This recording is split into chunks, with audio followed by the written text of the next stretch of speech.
What I related to the most about this movie is how it deals with letting go of perfection. So I wanted to know, how do you personally wrestle with perfectionism in your own work?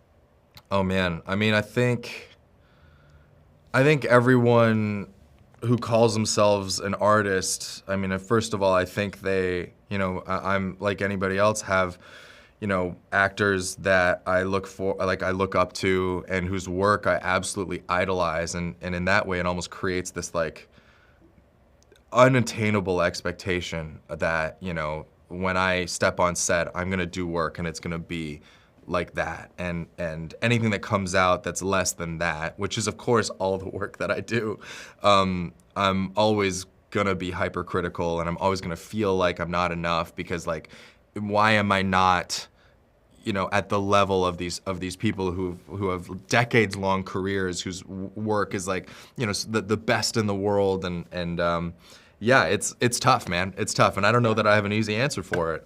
No, just constant imposter syndrome. It is constant imposter syndrome, and no, you really hit the nail on the head, man. Especially like, I mean, I was just in like quite a large Marvel movie with a lot of these actors who had been, some of whom have been playing the same role for like over 20 years, and it's just like, I'm stepping into their world. I'm stepping into their characters who they've owned and honed and developed for so long, and it's everything I can do just to like stop myself from shaking, But I guess it's the like, the thought that kind of powers me is this like, you got to show up and you got to try your best. You got to try your best to get something usable in there, and get out of your own way. I feel like a lot of times we use imposter syndrome or insecurity as an excuse not to show up.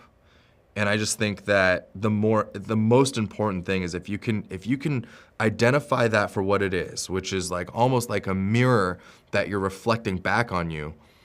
It's like, in a way, you're still making it about yourself, And actors who make it about themselves, I feel like, never give their best work. I think it's, if you're fully able to exist in a scene with your scene partners, with everyone around you, with your director, it's about there can't be anything in between you and the person that you're speaking to, right?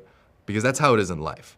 And so if we're able to do that, if we're able to get this mirror just out of the way, move our insecurities out, because in a way it's us making it about ourselves, right? If we can just not make it about ourselves for a second and just focus on the work that you have to do. What is the objective? What is my objective as this character? Then, you just take it a step at a time, and then, hopefully when you do it for 40 years, someone will be looking at you and being like, holy crap, what I would give to do work like that. As soon as I realized that nobody could be meaner to me than I am to myself, it's all gravy after that. You know what I mean?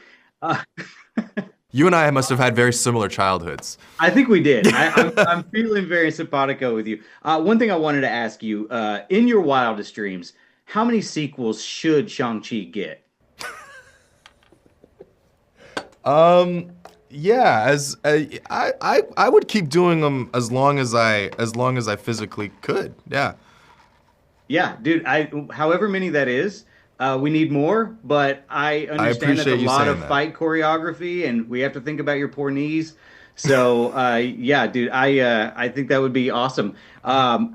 Trilogy. We need a trilogy at least. We You got to get you that. said it, not me. If I say it, I create more sound bites for the news cycle. But I appreciate you saying it. So, first off, the movie's really cute. I watched it this morning. I really liked it and want to watch it with my son.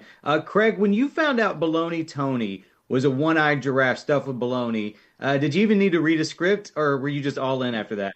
I was in. I loved it from the. I always read the script, but yeah, I loved it. He made me laugh, and I love where his character went.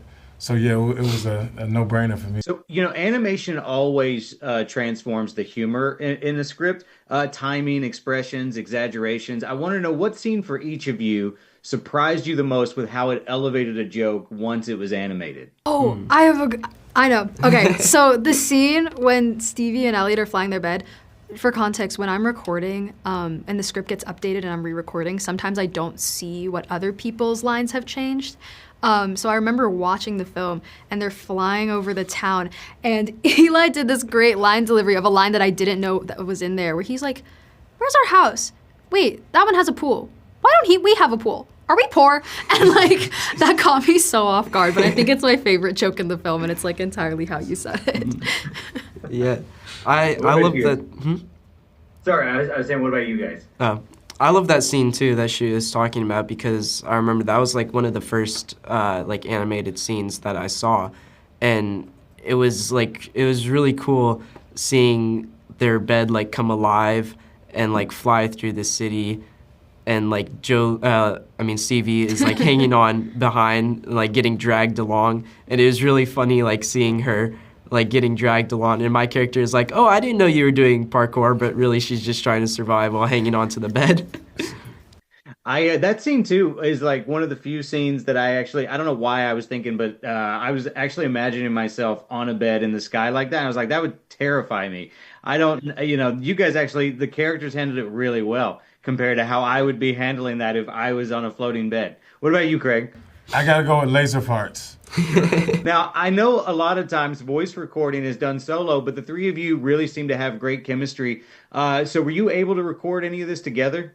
We recorded once. Yeah, so Jolie and I did have one session together, and that session they just had us do like the most emotional scenes in the movie. Yeah, it was basically 3 hours of me just yelling at Eli. I couldn't even look him in the eye because I would look at him and he had tears in his eyes. And I was like, oh, you're a good little actor, but I can't like look at you. I feel so bad because I knew Eli like outside of it and we'd become friends at that point. So I was just like, oh, I can't yell at you. But no, everything else was, separate.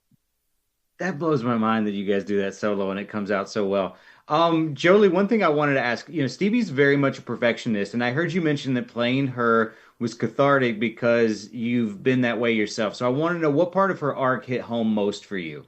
Okay, and it's hard to like talk about this without spoilers, but I think, she hits a point where, she wants to fix everything in her life. She wants to fix like her parents' relationship, anything. And I think the realization that she can't, and that's just not how life works. It's so devastating for her, and I really felt that. I'm not so much a fixer, but like I am a perfectionist, and sort of realizing that like, oh, not everything can be perfect. I think I really admire the film for like featuring that moment and actually giving that like a moment and having her really reckon with that, because I think that's something that I haven't really seen on screen and something that I relate to a lot. So those scenes were like my favorite to record. Craig, last question I want to ask you. Based on where your career has gone, what do you think your inner child would have felt about seeing, in your wildest dream, did you ever think that your career would have taken off the way that it has? Well, no, I don't think so. I came in, I wanted to be like Larry on Three's Company, the neighbor that comes in every once in a while. So this is everything is always a cherry on top when I get something.